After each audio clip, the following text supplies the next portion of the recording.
Here's something that might surprise you. More than half of American households don't retire all at once. That's right. According to recent research from JPMorgan Chase, analyzing over 280,000 households, 53% of people are transitioning to retirement gradually rather than going cold turkey. So which approach is right for you? Should you retire all at once or ease into it gradually? I'm PJ Gibbs, a financial advisor with over 10 years of experience. And in today's video, I'm going to answer this question directly. We'll look at what the data actually shows, the financial and emotional differences between these two approaches, and how to figure out which strategy makes the most sense for your situation. So if you're in your 50s or early 60s and thinking seriously about retirement, this could be one of the most important decisions you make. Let's start with what's actually happening in the real world. When JPMorgan Chase analyzed spending patterns of households transitioning into retirement, they discovered something fascinating. They could divide retirees into two distinct groups: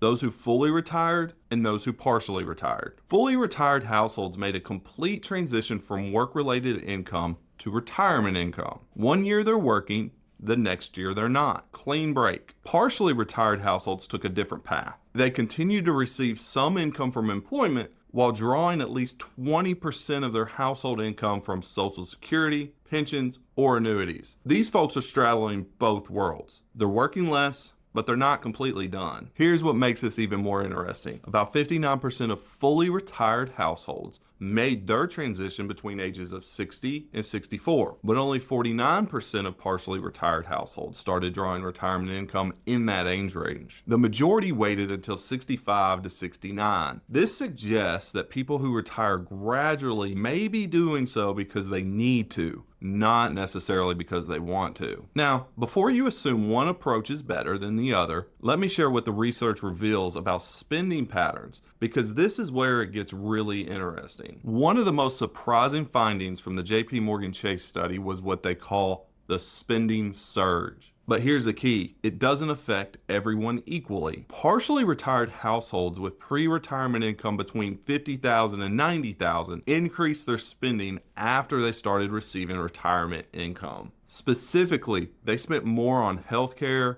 food and beverages, and apparel. Meanwhile, fully retired households with the same level of income didn't show the same spending surge. So why does this happen? Partially retired households were already spending more in the years before retirement, and they tended to have more credit card debt and lower savings balances. So when they started receiving Social Security or pension income while they were still working, gave them extra cash flow, and thus their spending increased. Here's what's critical. For households with pre-retirement income above $150,000, the spending surge completely disappeared, regardless of how they retired. Higher income households aren't as constrained in their spending, so the addition of retirement income doesn't trigger the same behavior change. Now, this is a hypothetical scenario, but let's say you're making $80,000 a year, and you've carefully been managing every dollar. You start collecting Social Security at 62, that's $24,000 a year, while you're still working part-time making $40,000. Suddenly you've got $64,000 coming in, and it feels like you can finally breathe a little bit. Maybe you start buying those things you've been putting off. That's the spending surge in action. Let's break down the financial advantages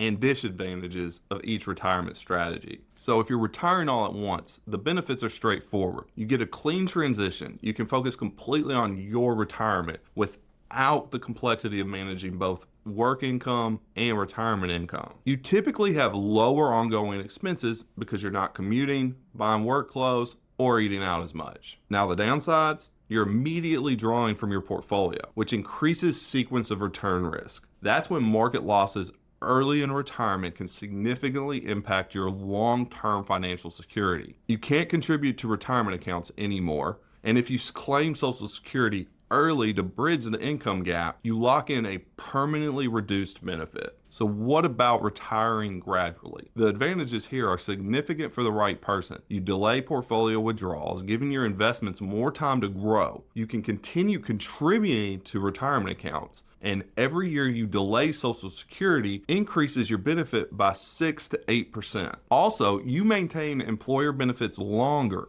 including health insurance, which can be a huge savings if you're retiring before age 65. The downsides, more complexity in your tax planning and cash flow management. You might be in a higher tax bracket longer, and if you're one of those households prone to the spending surge, you could end up spending more, not less, which defeats part of the purpose. Here's my direct take. The financial case for phased retirement is strongest for people who need the income flexibility. They want to delay Social Security for a higher benefit and can avoid the spending surge trap. If you've got sufficient assets and a solid plan, retiring all at once can actually simplify your financial life.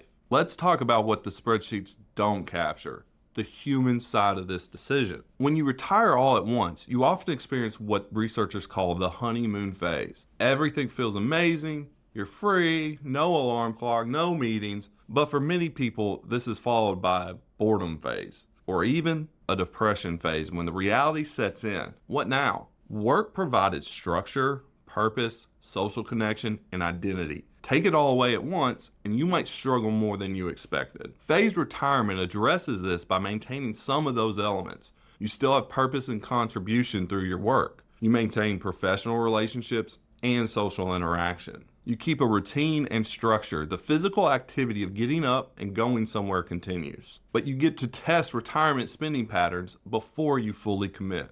A recent study found that 67% of Generation X workers prefer gradually reducing hours or working a more flexible schedule as their ideal retirement transition. This isn't just about the money, it's about the lifestyle. Let me share a hypothetical scenario. Imagine someone who loves their work but hates the stress and the long hours. They retire all at once, they lose everything. The parts they love and the parts they hate. But if they can negotiate to work 3 days a week or take on a consulting role, they keep what they value while eliminating what drains them. That's the sweet spot. So how do you actually make this decision? Here are the key factors to consider. Choose retiring all at once if you have sufficient assets to cover expenses without working, or your health is declining, or you have family caregiving responsibilities, or if your job situation is toxic and unbearable, or you have a clear vision for how you'll spend your time and maintain purpose. Maybe you've already tested retirement activities and know they'll fulfill you, or you're disciplined about spending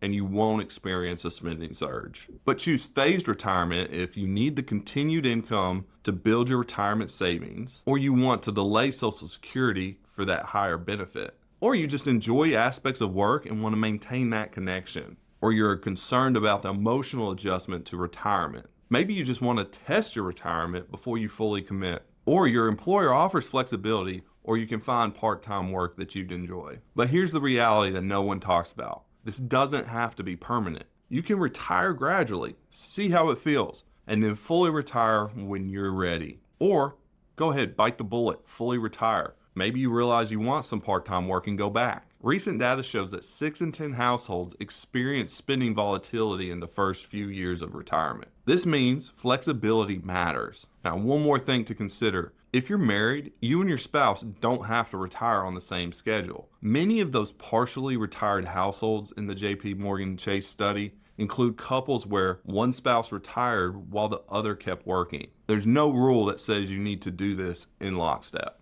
Let's make this practical. Here's what you should do. First, document your actual expenses right now. Not a budget, your actual spending over the last 12 months. Break it into essential expenses and discretionary expenses. This gives you a baseline to work from. Second, create 2 retirement scenarios. Model what your cash flow looks like if you retire all at once versus if you phase into retirement. Include Social Security timing, portfolio withdrawals, part-time work income, and the tax implications. You need to see the numbers side by side. Third, have an honest conversation with yourself about purpose and identity. If work ended tomorrow, what would you do with your time? If that question makes you uncomfortable, phased retirement might be worth considering. Fourth, test before you commit. If you're considering phased retirement, talk to your employer about options. If they say no, think creatively. Could you retire and find part-time work elsewhere that you'd actually enjoy? If you're leaning towards full retirement, try taking an extended vacation. See how it feels to have 0 work responsibilities. Fifth, factor in your health and longevity expectations. If you're healthy and have longevity in your family, you might have 30 plus years in retirement. That's a long time. Phasing in gradually might make sense. If health concerns are present, don't sacrifice years you could enjoy now for marginal financial improvement later. The bottom line is this: there's no universally right answer. The research shows that both approaches work for different people in different situations. What matters most is understanding your financial position, your emotional needs, and your life circumstances, and making an intentional choice rather than just defaulting to what everyone else does. If you're trying to figure out whether you should retire all at once or gradually and want someone to run actual numbers for your specific situation, that's exactly what we do here at Trello Wealth. We help families and retirees simplify financial complexity with personalized planning and disciplined investment management, so you can move into retirement with clarity, confidence, and peace of mind. Schedule a call with us today. The link is in the description below. As a financial advisor with over 10 years of experience, I can tell you that the families who retire successfully are the ones who plan intentionally and make decisions based on their unique circumstances, not generic rules of thumb.